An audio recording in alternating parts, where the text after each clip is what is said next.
Hello guys, எங்களோட CMC journey video part 1 part 2 பார்த்துருப்பீங்கன்னு நினைக்கிறேன். ஆக்சுவலாக மண்டே ஹாஸ்பிட்டல் போயிட்டு வந்தாச்சு. அடுத்து வந்து ரெஸ்ட்டு தான். 1 வீக் ரெஸ்ட்டுன்னு நினச்சோம். பட் வந்து ஒரு இம்யூனிட்டி லெவல் வந்து கொஞ்சம் கம்மியாக இருக்கனால ஒரு இன்ஜெக்ஷன் மட்டும் போட சொன்னாங்க. ஆக்சுவலாக அந்த இன்ஜெக்ஷன் வந்து ஒரு 4 ஹவர்ஸ் போகும்.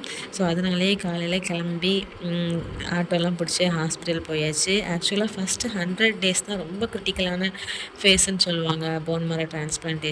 ஸோ அந்த 100 டேஸை நாங்கள் சக்ஸஸ்ஃபுல்லாக க்ராஸ் பண்ணிட்டோம்.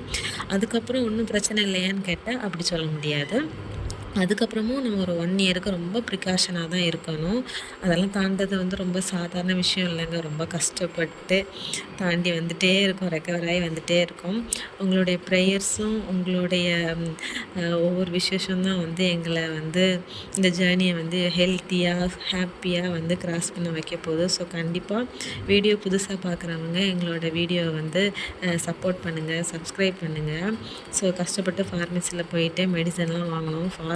சிஎம்சியில் வந்து ட்ரீட்மெண்ட் எடுத்தவங்களுக்கு தெரியும் ஃபார்மசியில் மெடிசன் வாங்கினது எவ்வளோ கஷ்டம்னு. ஸோ எவ்வளோ எடுத்துக்கணும், எவ்வளோ கரெக்டாக இன்ஃப்யூஷன் பண்ணணும் டாக்டர்கிட்ட எழுதி வாங்கிட்டு அந்த இன்ஃப்யூஷனை முடிச்சுட்டு அங்கேயே லஞ்செல்லாம் சாப்பிட்டுட்டு ஒரு குட்டி தூக்கத்தை போட்டுட்டு கிளம்பியாச்சுங்க. நெக்ஸ்ட் வீடியோவில் பார்க்கலாம். பாய்.